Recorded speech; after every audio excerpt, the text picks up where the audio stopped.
RDC Esporte, apoio Conserta Aqui Celulares, na 24 de outubro, 937. Fala, gurizada, muito bom dia, muito boa tarde. Chegamos ao último RDC Esporte de 2022. Estamos no ar nos canais 24 e 524 da Claronet e nas plataformas digitais, nas nossas lives no Facebook e no YouTube, onde tu podes participar com a gente.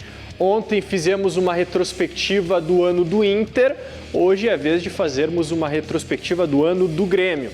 Aqui comigo no estúdio para essa tarefa, Flávio Fiorin, tudo certo? Fiorin, tudo seja certo. Bem-vindo. Boa tarde, depois de um ano cansativo, enfim estamos chegando ao final e na expectativa aí de muita coisa boa para 2023. Para nós todos aqui, todo o pessoal da emissora e as nossas equipes também. E um ano do Grêmio, Charlie, cheio de acontecimentos, altos e baixos, muitos problemas, mas no fim, pelo menos, o Grêmio retornou à Série A, né? Exatamente, esse é o saldo positivo da temporada, mais baixos do que altos, mas a gente vai falar sobre isso.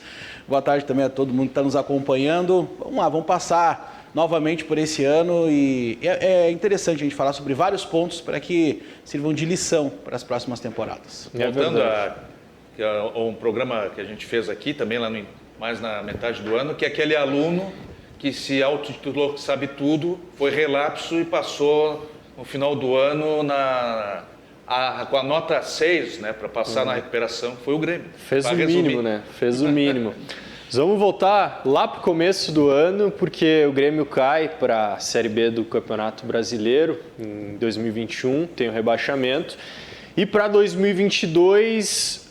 o começo do ano não foi feita a terra arrasada, né? O próprio presidente Romildo, vou sempre lembrar da entrevista dele depois do rebaixamento para a Série B, não vamos fazer terra arrasada. Isso se viu, né? O Grêmio mantém o departamento de futebol, com o Denis Abrão e o Sérgio Vasquez, Diego Serri também, mantém o treinador, o Wagner Mancini, e o elenco não dá para dizer que passou por uma reformulação para o início de 2022. A base de time era a mesma do rebaixamento. Jogadores que não corresponderam, né? O time foi rebaixado com uma campanha que a gente já comentava também lá atrás, vai lembrar, já também vai lembrar, naquela derrota que começou com o Thiago Nunes para o Ceará. A partir dali já se construía um ano terrível para o Grêmio. E prova disso é que o técnico, então, Wagner Mancini, foi premiado na virada, permanecendo no Grêmio, já não tinha dado a resposta. O Grêmio poderia ter tirado na consolidação do rebaixamento no jogo contra o Atlético Mineiro, mas preferiu deixá-lo para a temporada e deu no que deu. Pois é, né, Charlie? O Grêmio começou o ano já errado, né? Mantendo tanta coisa que não deu certo em 2021. Na realidade, Nicolas, assim, eu acho que para a gente explicar e relembrar os passos, a saída do Renato era determinante no ano do rebaixamento, porque aí começam algumas movimentações dentro do Grêmio, tanto de direção, como também vem o departamento de futebol com o Denis Abraão, com o Serginho Vasquez. Muito cabelo no peito, né? Exatamente. E eles vêm num momento da temporada muito complicado, se mistura com a pandemia, é bem verdade, até foi usado como justificativa naquele momento, teve um quadro clínico dos jogadores que ficaram afastados, enfim. E aí começou um processo do rebaixamento, que o Grêmio não conseguiu mais acertar, vem Filipão, aí depois Wagner Mancini, e aí o ponto onde eu queria chegar, porque o Wagner Mancini, na realidade, ele já carrega o projeto Série B. Essa é que é a grande verdade. Mesmo que indiretamente, não publicamente, o Grêmio tratou o Wagner Mancini já como treinador para o rebaixamento. Porque o Grêmio nunca aceitou publicamente, enfim, mas para você ter uma ideia, quem não lembra, o Grêmio não saiu da zona de rebaixamento, o Grêmio permaneceu durante quase toda a competição dentro da zona de rebaixamento. O Grêmio teve algumas situações para sair, mas sempre que teve ali o momento de demonstrar que poderia sair, não saía da zona de rebaixamento. Então aí, o que acontece? O Grêmio cai, e aí o que o Grêmio faz com o seu elenco? O Grêmio vai agregar jogadores de menor qualidade. Com a justificativa, são jogadores de Série B do Campeonato Brasileiro. O que acontece com o time desce, né? O time não consegue manter aquele patamar, que era um futebol interessante. Tem a saída do Douglas Costa, que foi um baita investimento, eu digo investimento porque é financeiro, mas não deu retorno, tem aquela polêmica na saída, deu tchauzinho para a torcida, ficou um clima muito ruim e o Grêmio teve que se reorganizar dentro do que já estava. Mas a soberba, jogando com a soberba como se estivesse na Série A. Mas é que aí mantendo o mesmo processo é difícil causar um tipo de impacto, né? Nos jogadores, no treinador. Tem que cair a ficha. E mentalmente o Grêmio mesmo, eu acho que é difícil explicar isso, né? É que uma equipe vá mentalizar que ela vai cair, vai aceitar, mas o Grêmio nunca aceitou o rebaixamento. Quando aceitou o rebaixamento foi muito depois da saída do Wagner Mancini. Aí, de fato, Nicolas, começa a Série B do Campeonato Brasileiro para o Grêmio. Pois é, eu quero trazer aqui a primeira escalação do time principal do Grêmio em 2022, porque nas primeiras rodadas, a galera de casa vai lembrar, time de transição jogou sob comando do César Lopes, e aí a estreia do time principal é contra o São José, na Arena, um dia de semana à tarde, eu lembro, eu estava na Arena inclusive. E olha o time que o Wagner Mancini mandou a campo. Gabriel Grando, Orejuela, Jeromel, Bruno Alves e Diogo Barbosa, Thiago Santos, Lucas Silva, Campaz, Janderson, Diego Souza e Ferreira. Esse foi o time do Grêmio que começou contra o São José. Estava desfalcado, né? Tinha uns 4 ou 5 aí que não fizeram absolutamente nada na Pois temporada. E de reforços, me corrija se eu estiver errado, Orejuela e Janderson, né, que chegaram para essa temporada. O resto, time do rebaixamento. Mesmo. E aí a gente fala das contratações, né? Orejuela e Janderson entregaram o quê? E jogador, por exemplo, como Benítez, né, tratado como craque pelo Denis Abraão, de uma passagem pífia pelo Grêmio. Então aí o Grêmio... Aí o Mancini fez o favor de levar para o América. Depois... E até foi bem lá. Mas o Grêmio mantém a base do time rebaixado e contrata mal.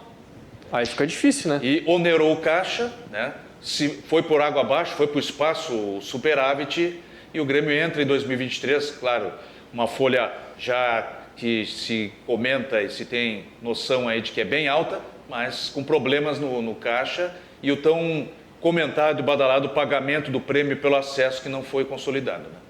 Mercado muito ruim do Grêmio no início do ano, né, Thiago?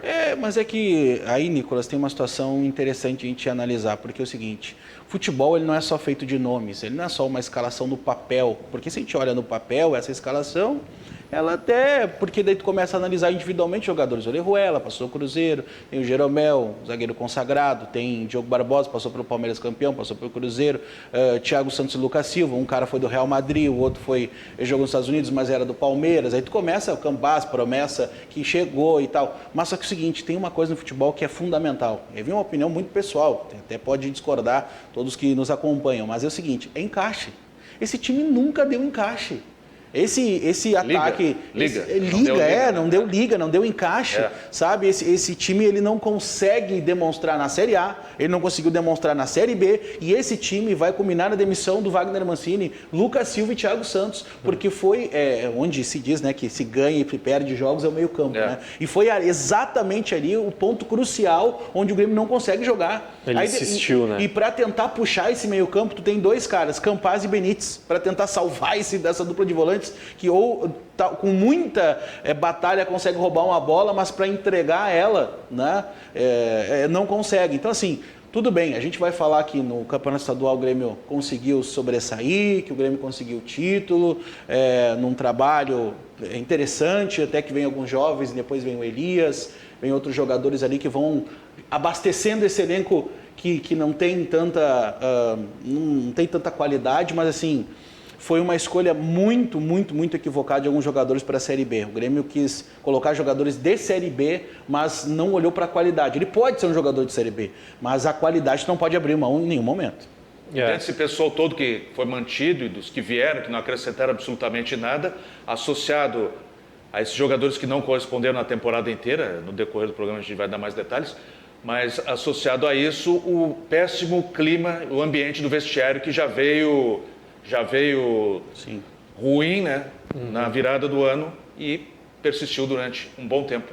E o Wagner Mancini, assim como aconteceu lá em 2008, cai, é demitido invicto. Só que não dá para contestar, porque além dessa insistência em Thiago Santos e Lucas Silva juntos, eu lembro da insistência no Diogo Barbosa, sendo que o Nicolas vinha muito bem já desde o início da temporada, e no jogo da queda do Wagner Mancini, o Nicolas salva o Grêmio de um fiasco que seria uma derrota para um Juventude que brigou contra o rebaixamento no Gauchão na Arena. O Grêmio estava perdendo e aí o Nicolas entra, faz o gol de empate e até de forma surpreendente, porque não perdeu, está invicto, mas da noite para o dia, Wagner Mancini demitido e Roger Machado anunciado como técnico. E as atuações não vinham agradando, né? Pelo que na época foi dito pela saída dele, mas ele não poderia nem ter começado. Quando consolidado o rebaixamento, ele não deveria ter continuado. E esse jogo que tu mencionaste com o Juventude foi o divisor, né? Porque o Mancini partisse em definitivo do Grêmio. E a escolha por Roger Machado naquele momento, Charlie? Olha, eu sou um cara que admiro muito o Roger. Acho ele um grande profissional. Faltam detalhes para o Roger e eu achei que ao decorrer do tempo ele iria agregar isso à sua carreira. E a gente vai ver que no final ele tem na minha opinião, né, ele é meio alienado às coisas, isso dificulta. Ele Desculpe, não sei se chega a ser alienado, aquela fala mansa, tranquila, mas eles que conviveram mais de perto, parece um discurso assim na entrevista, e não sei se ele leva isso para o vestiário, depressivo, assim. Não te convence, né? Não, eu acho que ele tem um entendimento tático perfeito. Não, isso sim, estudioso. Ele é um estudioso, ele sabe como as equipes jogam, ele sabe como vai posicionar o seu time, ele sabe exatamente como ele quer que o time vá a campo, mas aí tem uma percepção que a gente precisa entender do agora. O técnico, ele sofre também uma atualização, ele vai chegando a um ponto que ele precisa entender os processos. Hoje, o treinador, ele precisa ser um coach, ele precisa ser um administrador do vestiário. O gestor, psicólogo e tudo mais. Exatamente, é onde hoje o Roger não consegue alcançar, tá? Mas assim, para aquele momento, e eu acho que a gente tem que colocar, e a conta que eu vou fazer aqui no programa, já vim preparado para isso, porque o Roger é um dos principais, se não o principal cara que faz com que o Grêmio possa subir, é o responsável, a palavra que está buscando. O Roger é o principal cara para subir o Grêmio à Série A do Campeonato Brasileiro, mesmo com todas as dificuldades que ele tem, de administração, de estar um pouco alienado, porque ele diz que não lê nada, não ouve nada do que está se passando em volta, está focado só no jogo. E eu acho que isso sobrecarrega os caras do vestiário, que eram caras que a gente sabe tinham a sua limitação, eram pessoas que estavam há algum tempo já fora do futebol e acabaram voltando naquele momento de emergência. Então o Roger é o principal responsável por o Grêmio voltar à Série A, mas tem essa questão, esse problema de não saber lidar com os processos secundários ali em volta do time.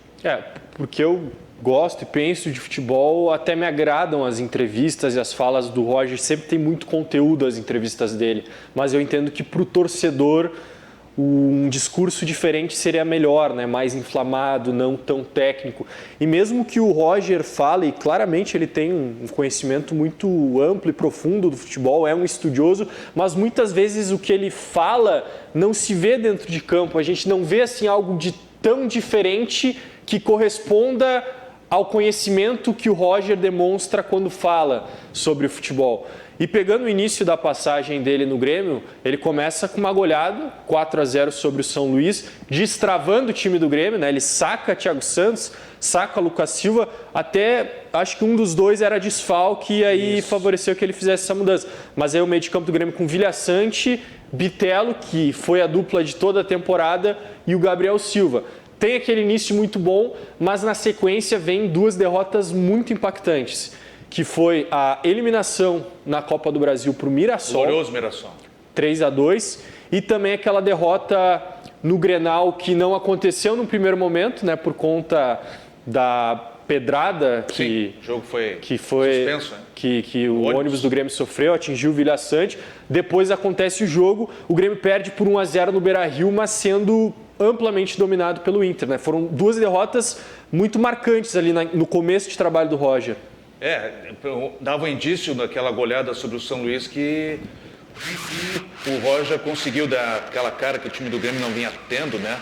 aquela morosidade que o Grêmio apresentou na temporada anterior e consertou, pelo menos, a amostragem inicial, aquele problema, né, da logística do time, mas esses 2 jogos aí também comprometeram, né, já de início o trabalho do Roger, que começou a ser contestado e depois teve que não ter mais um time base, né, mexeu em diversas oportunidades do time e aí depois ele consegue mais adiante, a gente vai chegar lá com todos esses problemas, com jogadores que vinham sendo vaiados pela torcida, crucificados, já ao ser anunciado no alto-falante da Arena, ele chega mais futuramente ao título. Antes de falar sobre os ajustes que o Roger faz nesse time para conquistar o título do Gauchão... E o Mirassol, quase que ele já foi tirado, né? Depois daquela derrota para o Mirassol também. Né? Mas ali também era muito no início do trabalho dele, mas eu lembro que aqueles 2 jogos contra o Mirassol e contra o Inter foram decisivos para a saída de um jogador, que foi o Orejuela. O Orejuela que foi contratado muito por conta do Denis Abrão. O Denis Abrão gostava desse jogador. Ele tem um início de temporada horrível e foi um problema constante no Grêmio em 2022, a lateral direita. Já vou passar um pouco mais adiante, né? Porque tem o Orejuela, não dá certo. Aí depois o Grêmio vai contratar Edilson e Rodrigo Ferreira, que também, né? Passagens bem fracas pelo Grêmio em 2022. O Grêmio foi muito mal, principalmente nessa lateral direita, né, Charlie? Foi um dos pontos fundamentais, assim, né? Durante a Série B, a lateral direita, o Grêmio encerrou sua participação com Edilson, que também, né, já vem, estava, acho que sem clube, enfim, não estava na sua principal fase da carreira. O Grêmio, principalmente, não soube contratar, né? O Grêmio não analisava o mercado de uma forma interessante, fazendo algum tipo de pesquisa, né? E o Grêmio acabou contratando 2 jogadores insuficientes para lateral direito. Mas para o nível da Série B, o Edilson até o que atrapalhou ele foi as lesões, né? Acabava jogando um jogo, parava 2, 3, voltava um jogo. Mas que era previsível, né? Era previsível, ele não se cuidou no verão ali, falou que não tinha academia Atlântida, aí é brincadeira, né, cara? Foi um reforço já sabido que teria problemas. Era nítido que ia dar ruim. Depois o Roger também perde alguns jogadores interessantes, né? Ele perde o Ferreira e aí depois ele perde o Biel, que é uma boa contratação. Acho que, olha, de todas, pode ser que eu estou me esquecendo de alguma, mas eu acho que, assim, da Série B foi o principal jogador contratado. Talvez o Bruno Alves e o Nicolas, assim, exatamente, pela campanha, recado. Exatamente, foram uma regularidade. Foram boas contratações, mas o Biel também me agradou muito, porque na falta do Ferreira não tinha um jogador, aí tu dependia do Janderson, né? E tu imagina, o Janderson é a figura, né, o símbolo. No final do ano tu tá ainda maltratando o torcedor, lembrando. Infelizmente eu tenho que relembrar do Janderson. Mas é interessante, foi aquilo que eu falei aqui no início do programa, é interessante para que sirva de lição. Né? Porque um departamento de futebol do tamanho do Grêmio, o Grêmio como uma marca, instituição, não pode ter um departamento de futebol que pense de forma alienada, que possa pensar só em figuras, sem repatriar jogadores. Passou por aqui, é interessante, vem, eu conheço. Passou por aqui, eu conheço, traz. Não, tem que ser criativo, tem que olhar para outros mercados, tem que analisar, fazer investimentos, buscar jogadores interessantes. Foi tudo que o Grêmio não fez na Série B. Mas ali, para a reta final do Gauchão, o Roger consegue, meus trancos e barrancos, montar um Grêmio competitivo, né? Rodrigues na lateral direita, depois da saída do Orejuela, meio de campo com o Vilhaçante na primeira função, o Lucas Silva mais pela direita, o Bitelo pela esquerda, o Campaz naquela função que o Roger utilizava a expressão meia ponta, né? Partindo da direita para dentro. E ali o Grêmio monta um time competitivo, né? Um time que conseguia ter uma certa solidez, que foi suficiente para passar pelo Inter, com uma goleada no Beira-Rio por 3-0, e conquistar o título em cima do Ipiranga, que foi a grande sensação do Gauchão, né, Ferinho? E toda esta campanha, depois que o Roger conseguiu dar alguns ajustes, né, na equipe, o Grêmio venceu o Ipiranga, deu a falsa impressão que ali para frente poderia engatar uma grande temporada, que o grande objetivo do Grêmio nem era ter sido campeão gaúcho, mas participar e ganhar a Copa do Brasil, também o Campeonato Brasileiro. E em seguida, a gente vai chegar lá, né, conquistar o título da Recopa Gaúcha com aquela super goleada lá em Vacaria contra o Glória, e toda essa campanha sem o alicerce fundamental que era o Kahneman, que veio posteriormente a voltar ao time lá em Vacaria. Jogou muito pouco nessa temporada em número de jogos o Kahneman, primeiro problema do quadril, depois panturrilha. E chegamos na Série B do Campeonato Brasileiro, com o Roger Machado no comando e uma campanha oscilante, né, de um Grêmio que até conseguia fazer os resultados, principalmente dentro de casa, mas que não convencia, né, o Charlie? Dá para contar nos dedos os jogos do Grêmio na Série B que dá para dizer, não, o Grêmio jogou bem, o Grêmio foi superior ao adversário. O Grêmio criou uma expectativa muito boa após o campeonato estadual. Chegou na Série B com um time que tinha uma mescla de jovens, tinha uma ideia interessante do Roger, ele ajustou principalmente o Vilhaçante como primeiro homem, deu liberdade ao Bitelo, né? Era um time um pouco mais leve. O Elias na ponta esquerda, esqueci de falar do time campeão gaúcho. O Elias na ponta esquerda faz o gol no Grenal e o Grêmio consegue chegar na Série B com uma expectativa levemente boa, só que a Série B traz uma dura realidade. Jogos em que o Grêmio teria que atacar, propor jogo, os times recuados com 2 linhas de 4, sabendo que dentro de casa o Grêmio seria, né, um time interessante que ia propor o jogo, e aí vem uma derrota que já abre já os trabalhos da Série B, que é para a Chapecoense. O Grêmio amassa a Chapecoense dentro de casa e a Chape, em um lance no final do jogo, vai lá e faz 1-0 na Arena. O Grêmio tem uma derrota já no início da Série B e aquela derrota ela começa já a construir um caminho, dizendo, olha, o Grêmio precisa se reforçar até a metade do ano, precisa trazer jogadores, o Grêmio perdeu para a Chapecoense em casa, aquele time o Gauchão assim, aí começa aquela história, o Gauchão é ilusão, não sei o quê, não dá para medir o Campeonato Brasileiro para o Gauchão, e aí começa uma estrutura de o Grêmio se posicionar, não, eu quero garantir dentro de casa e depois fora eu vou especular. E aí o Grêmio começa a caminhar e é um time sempre oscilante, sempre. Difícil ter um time, um jogo que tu vá mencionar do Grêmio na Série B, assim, olha, o Grêmio passou o carro, o Grêmio conseguiu fazer uma vitória, mesmo na goleada. Teve atuações, me lembro, nada fora do comum, assim, mas que até certo ponto convenceram na época. Contra o Guarani de Campinas, na Arena. Apesar que no primeiro tempo teve muita dificuldade, né? Depois CRB também foi bem. E o ponto fora da curva, que foi aquele 5-1 no Operário do Paraná, que foi depois rebaixado. Na reta final, né? E o Roger também, ele parece que se perdeu um pouco ali, porque ele começa a Série B com a base de time do Gauchão, achando que seria suficiente, mas aí o Thiago tocou num ponto fundamental. Contra Inter e Ipiranga, o Grêmio adotou uma postura mais reativa e na Série B tinha que propor o jogo contra adversários fechados, então aquela formação não estava funcionando. Daí o Roger muda para um 4-2-3-1, tendo o Campas como meia. Depois ele opta, e acho que inspirado no Cruzeiro, né? Tem aquele jogo lá em BH que o Cruzeiro vence o Grêmio por 1-0, mas era para ter sido mais, né? Gol contra do Rodrigo Ferreira. O Cruzeiro, ele domina amplamente o Grêmio com aquele esquema, um 3-4-3 do Pesolano. E aí o Roger tenta replicar isso no Grêmio com os 3 zagueiros, o Natan começa a jogar algumas partidas. Ali também tem o retorno do Kahneman para alguns jogos. Vasco, né? Mas o Grêmio foi variando demais, né, Thiago? Cada jogo era um esquema, parecia que não tinha um padrão bem definido. Não tinha como ninguém assimilar, né? E a pressão era forte em cima do Roger, né? E por isso que o Roger ele tentou esgotar todas as alternativas que ele tinha de esquema e de jogadores. Não dá para reclamar do Roger que ele não tentou. Ele tentou sim. Ele não admitia. O Roger não tem um discurso direto ao torcedor, que ele tentava um esquema com a jogadora A, B ou C. O Grêmio começou a jogar em busca do resultado. E aí é que mora o perigo, aí onde as coisas começam a ficar complicadas no Grêmio na Série B. Porque o Grêmio em busca do resultado apenas...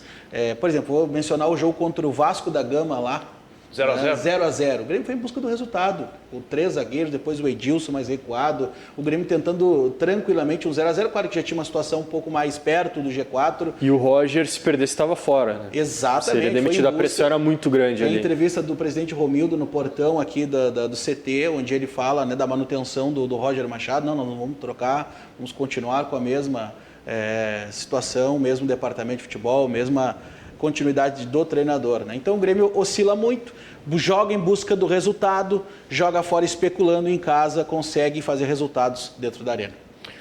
Vamos dar uma paradinha nessa nossa retrospectiva. Na sequência, a gente fala sobre os reforços do meio do ano do Grêmio. Depois tem a chegada do Renato antes do acesso. 2 minutinhos a gente está de volta aqui na RDC Sport.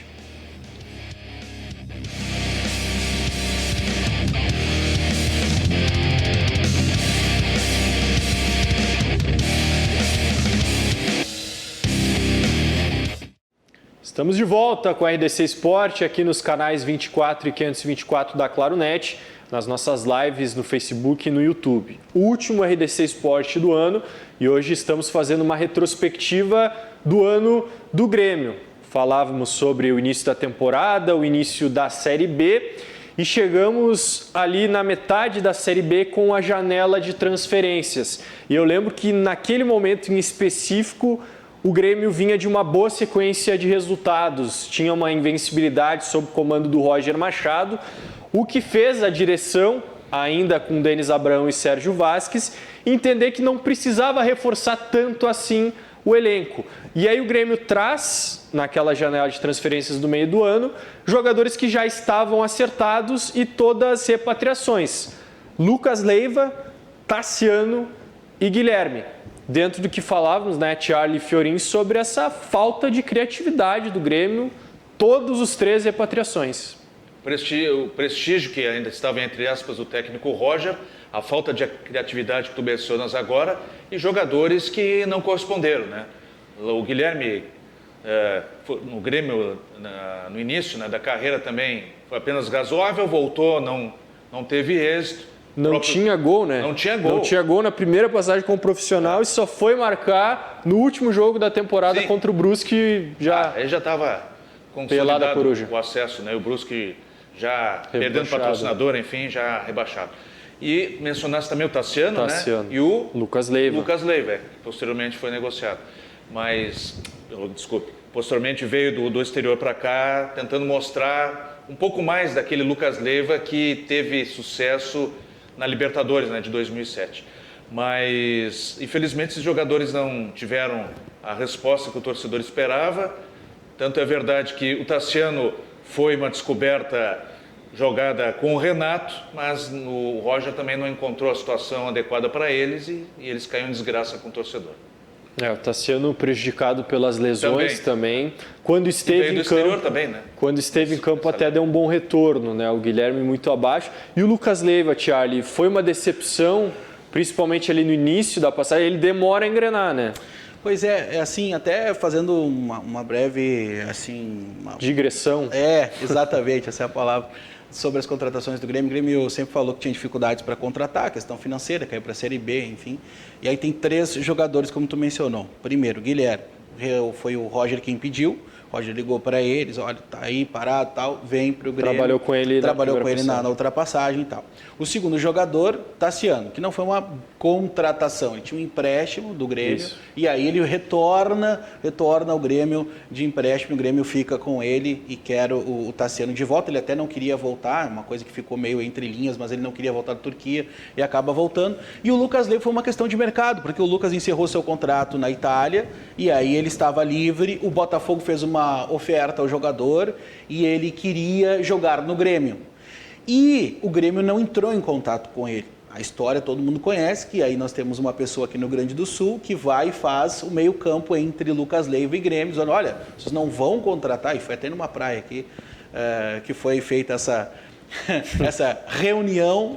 Intermediação. Exatamente, essa ligação entre as partes, e aí o Lucas Leiva começa a negociar com o Grêmio e a torcida entrou no páreo para dizer, opa, nós não vamos perder o Lucas Leiva. O Lucas Leiva é o cara que nos salvou, estava junto no outro rebaixamento e tal, no outro acesso, com o Grêmio, e o Grêmio acaba fechando essas 3 contratações. O Lucas Leiva demora porque, e até uma surpresa, assim, porque se tem aquela ideia de que o futebol europeu, né, um abraço ao Mbappé, que acha que o futebol europeu é anos-luz à frente da América do Sul, mas chega um cara aqui da Itália, é bem verdade que a gente não acompanha tanto, mas o Lucas Leiva não estava jogando com tanta regularidade e ele demora a engrenar e não entende o jeito do Grêmio estar jogando, ele não conseguiu encaixar. A gente tinha uma expectativa muito melhor do Lucas Leiva, porque ele está saindo de uma Série A na Itália, né, e vem para uma Série B no Brasil. E ele não consegue, ele até chega a comprometer. Nesse jogo do Cruzeiro, ele comprometeu, porque ele erra o bote, um bote infantil no jogador, acho que é o Luvanor, que sai... Perdeu o tempo da jogada. E uma bola enfiada entre ele estava fazendo quase um terceiro zagueiro entre os dois. Você chama ele de 5, né? E no segundo tempo, o Vilhaçante faz essa função. E deixa ele mais livre, né? E também tem aquele desentendimento com o Breno, né? Os dois não se falam e sai o segundo gol do Cruzeiro. Prova disso que o Lucas, em muitos jogos, foi substituído, né? Exatamente. Que não estava dando aquela resposta. Fisicamente ele também não demorou. Não estava na ideal. Ele demorou fisicamente para entrar no ritmo dos outros jogadores. Foi uma surpresa, realmente. Decepção, Nicolas, teve tantas na realidade que o torcedor acabou passando na Série B, que ficou um pouco do Lucas Leiva, mas assim, o Lucas ele teve uma crescente na Série B. Depois ele conseguiu recuperar no final, ele conseguiu encaixar.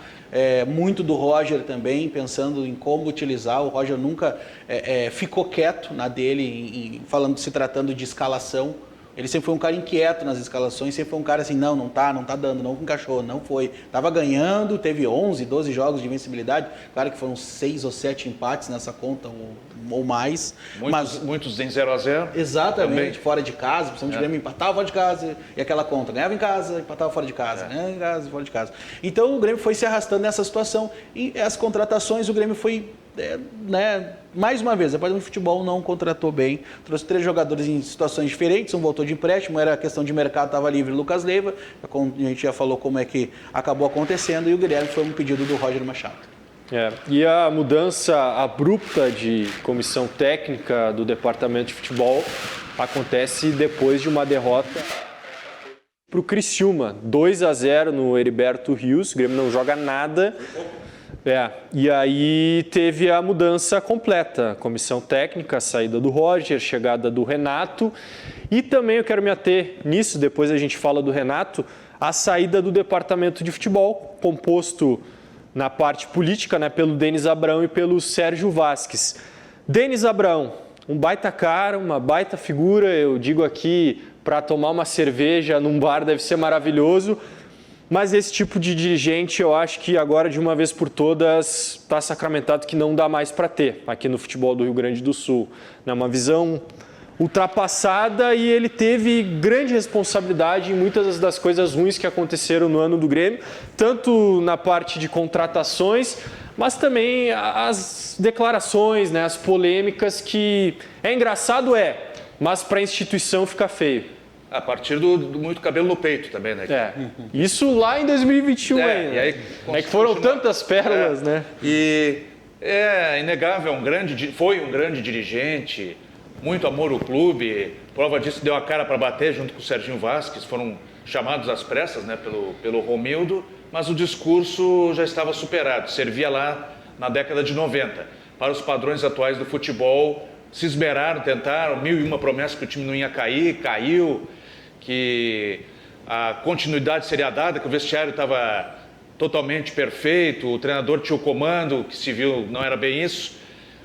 Jogadores que ele confiava por ter visto jogar e ia dar mais uma oportunidade para eles, não corresponderam também dentro de campo, a torcida também não caiu de graças a esses atletas que já mencionamos em várias oportunidades. E prova disso também vou associar um outro item, além do que o Charlie falou, a parte física. Segundo tempo da grande maioria desses jogos do Grêmio na Série B, o Grêmio estava se arrastando em campo. Não sei se vocês concordam. Verdade. E agora, né, para 2023, Charlie, com Alberto Guerra, um departamento de futebol bem diferente, né? Pessoas mais jovens, né? O Paulo Calef, o Antônio Brum, com uma outra mentalidade. E faço até um paralelo com o Inter, que a gente falou ontem. O Inter não tem esse vice de futebol político, cara das antigas. Então me parece que a dupla Grenal se deu conta, pelo menos essas gestões, que dirigentes como esses não tem mais espaço, né? Não tem mais espaço hoje em dia. Nicolas, assim, primeiro eu quero começar dando os créditos ao Denis por trazer também o time, né? Fez parte do acesso. Acho que é importante também, o Serginho e o Denis fizeram parte do acesso do Grêmio. Como fizeram parte também do rebaixamento, né? Pequena parte, mas fizeram das grandes escolhas. O time teve grandes dificuldades. E o louvável é que eles deram a cara para bater, aceitaram o convite. Era o ponto que eu ia chegar. O resultado depois, tudo bem. mas era o ponto que eu ia tiveram chegar. a oportunidade. Eu acho que a gente, e vou chegar na crítica, obviamente, e também concordo com os amigos, mas eu quero chegar ao ponto de lembrar de que eles aceitaram um convite onde muitas pessoas acabaram recusando no Grêmio. Tiveram a hombridade, eu concordo com todos que o futebol ele sofre uma atualização praticamente todo ano. Sei lá, daí tu pode usar o tempo que quiser, mas o futebol ele sofre uma atualização não dentro só de campo, mas também do perfil de pessoas que estão ali. Né? Hoje o futebol exige 24 horas do teu dia, hoje tem as redes sociais onde uma declaração, uma piscada de olho, um sinalzinho modifica um panorama. E dentro desse complexo mundo do futebol, o Denis e o Sérgio hoje eles estão distantes, tá? Do que o de um perfil de um clube de ponta. Mas eu não posso deixar aqui também de mencionar de que foram responsáveis também pelo acesso, pelo acerto também. É bem verdade, Nicolas, que as escolhas não foram boas, eu já falei aqui das críticas, dos jogadores que trouxeram, a maneira como foi conduzido o processo, as inúmeras coletivas que foram dadas de maneira equivocada por uma falta de preparo, ou de querer ser sincero demais, ou amigo demais, e recuou, às vezes ficou bravo, não falava muito, às vezes falava demais. Tudo isso aconteceu. Agora, que o futebol ele precisa de profissionais e pessoas hoje atualizadas do mercado, fica evidente agora. Não tem resultado nenhum de campo ainda, né? O presidente Alberto Guerra, Antônio Brum, diretor de futebol, Paulo Calef, vice-presidente de futebol, ainda não tem resultado nenhum de campo. Mas a maneira como o Grêmio está remontando o seu elenco dá uma visão de que as coisas podem ser diferentes em 2023. Pode ser, né? Não é porque a gente não tem o resultado do produto final e fica fácil também de analisar. Mas assim, eu só queria deixar claro o respeito que eu tenho pelo Denis e pelo Serginho, que foram pessoas que assumiram o compromisso, mas muito distante do ideal, concordo plenamente com vocês sobre contratações e condução de um time. Bom, chegamos ao retorno do Renato para a reta final ali da Série B. Tem o jogo contra o Vila Nova, que o Renato escala o time de casa por telefone. O César Lopes estava na beira do campo. E aí ele volta com uma grande recepção no aeroporto Salgado Filho.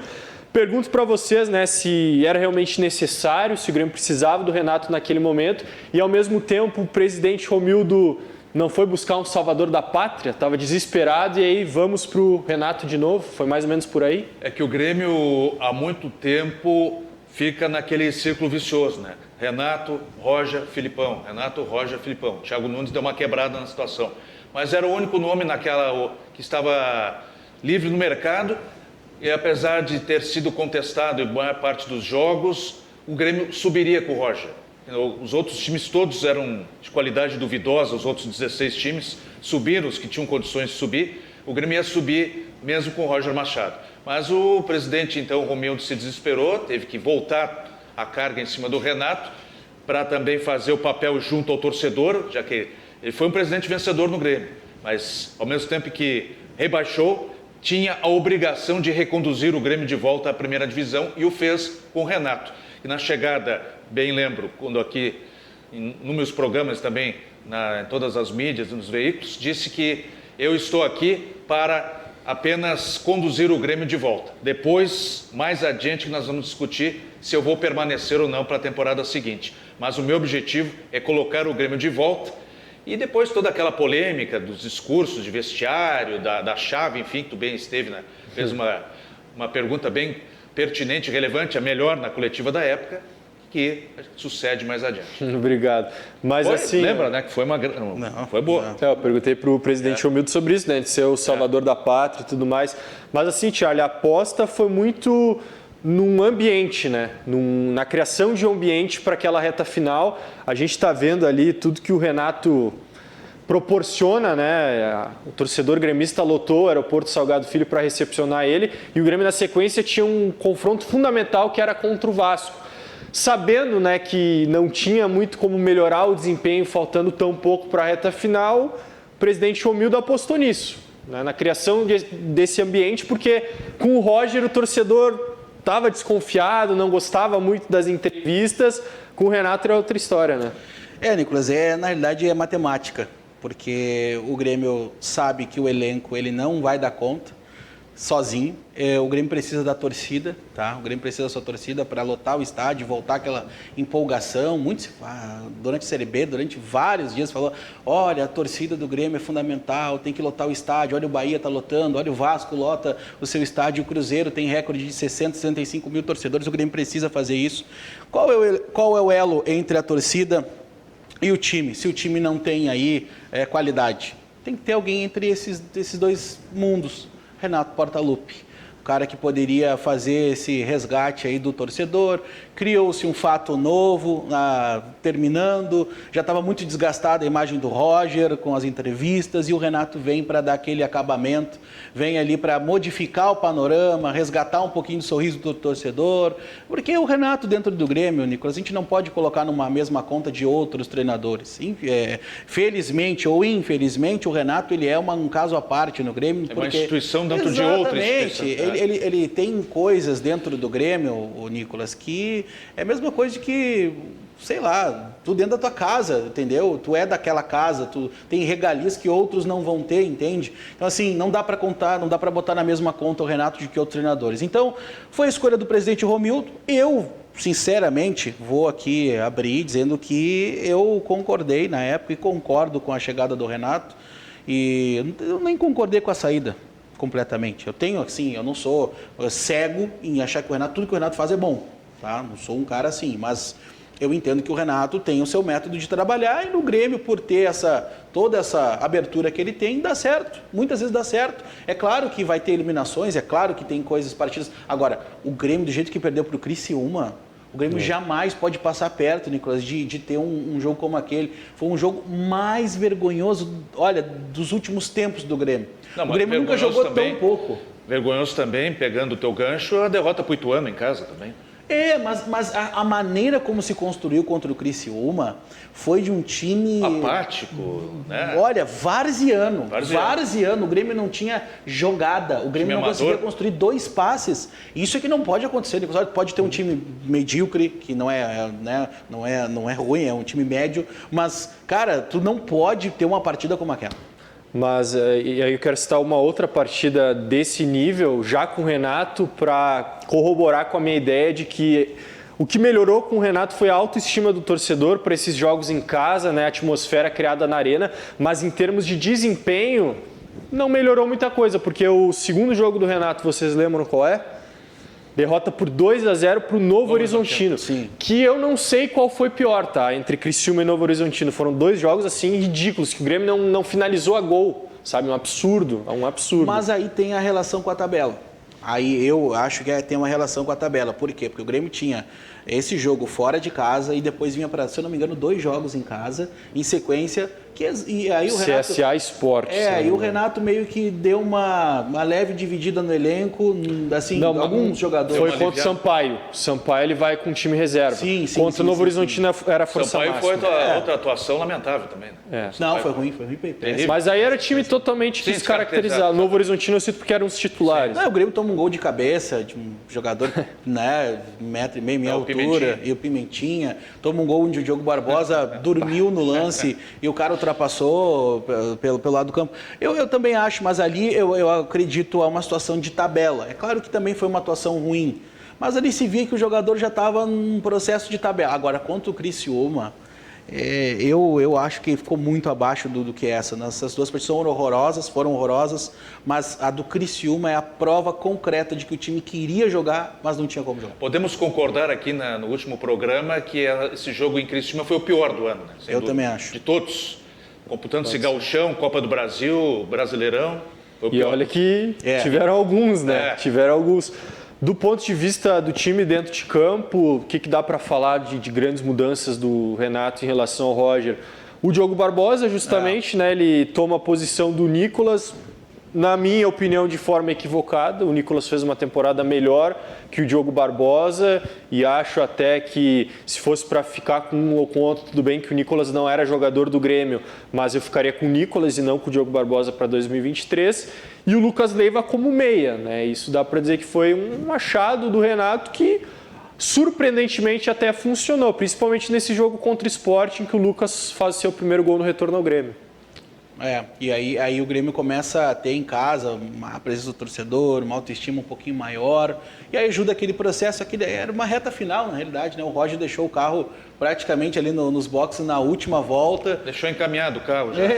E o Renato só conseguiu fazer as últimas curvas ali para não perder o ritmo. O Lucas conseguiu aí no final dar a volta por cima, aquela que eu falei no início do programa, consegue se encaixar, o Renato encontra muito bem essa posição, o Renato dá uma confiança maior para o time, não modificou tanto, assim, nada mais do que o Roger vinha fazendo, mas a autoestima do torcedor e aquela confiança de que vai chegar, de que vai classificar, e já começa, e eu quero fazer só um ponto importante, Nicolas, assim, que eu acho que poucas pessoas mais criticaram no momento do que elogiaram, ao Diego Souza. Diego Souza é o cara que fez a sua melhor temporada, talvez, na carreira, não sei se em número de gols, mas assim, é um cara que foi o nome do Grêmio na Série B do Campeonato Brasileiro. E descontado, né? Sofreu demais, claro, com peso. Eu sei que ele estava acima do peso, mas assim... O problema da hérnia também atrapalhava. Se tu analisar o número de gols e as possibilidades, o meio campo que ele jogou, Nicolas, tu joga bola, sabe? Aqui o Flávio jogou muito tempo também. Vocês sabem, jogar com meio campo que é inconsistente, com laterais que não chegam, com volantes que não roubam bola, e tu fazer o número de gols que o Diego Souza fez na temporada... Tudo bem, ele está acima do peso, talvez para uma Série A não vá servir, eu acho que ele está praticamente encerrando a carreira em 6 meses, tá? Agora, o cara foi fundamental com o Grêmio, a gente precisa entender e elogiar também a parte boa. Tem que criticar que ele não foi profissional em estar gordinho, rechonchudo, mas o cara estava metendo gol a torto e direito, e eu acho que o fundamental é fazer os gols e é conseguir construir os resultados. Diego Souza, para mim, eu só queria fazer esse adendo, foi fundamental nessa... E só não fez mais gols porque a mecânica do jogo, praticamente durante todo o campeonato, não funcionava adequadamente, né? Muitas vezes, em várias partidas, não só em casa, mas fora, o Diego Souza passou fome lá na frente. Teve alguns jogos bem ruins também, mas fez alguns gols importantes. Vai destacar também, acho que o Bitelo, né? Foi um jogador muito importante na Série B. Jeromel com uma regularidade impressionante, mesmo já com a idade avançada. Alguns dos destaques do Grêmio nessa Série B. Para a gente fechar, temos que falar também da eleição que aconteceu, né? Alberto Guerra, Rodorico Roman. Os gremistas escolheram Alberto Guerra, que agora vai ser o presidente pelos próximos anos.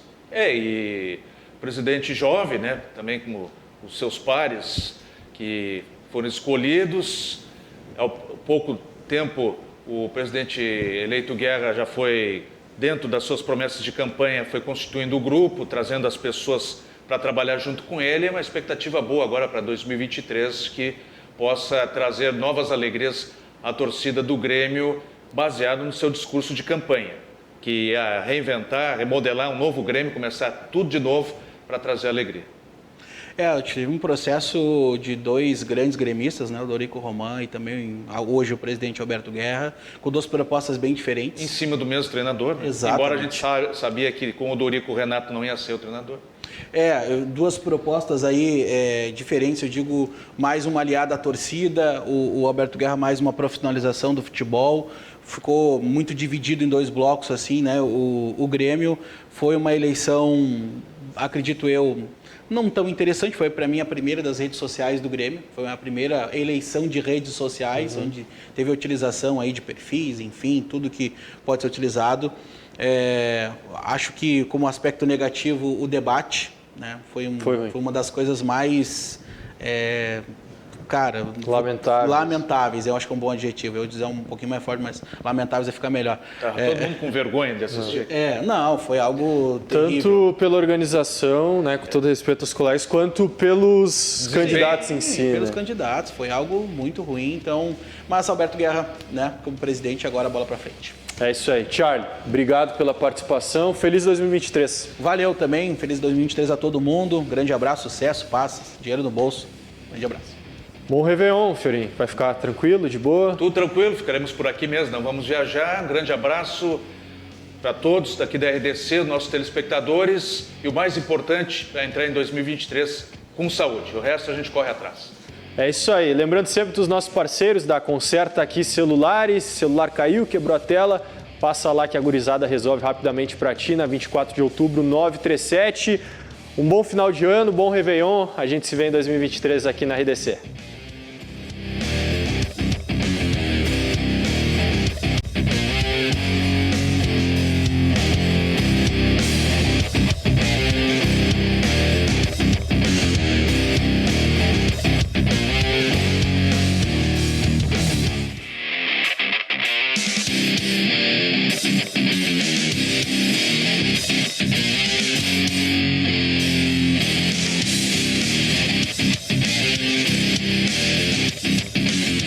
RDC Esporte. Apoio Conserta Aqui Celulares. Na 24 de outubro, 937.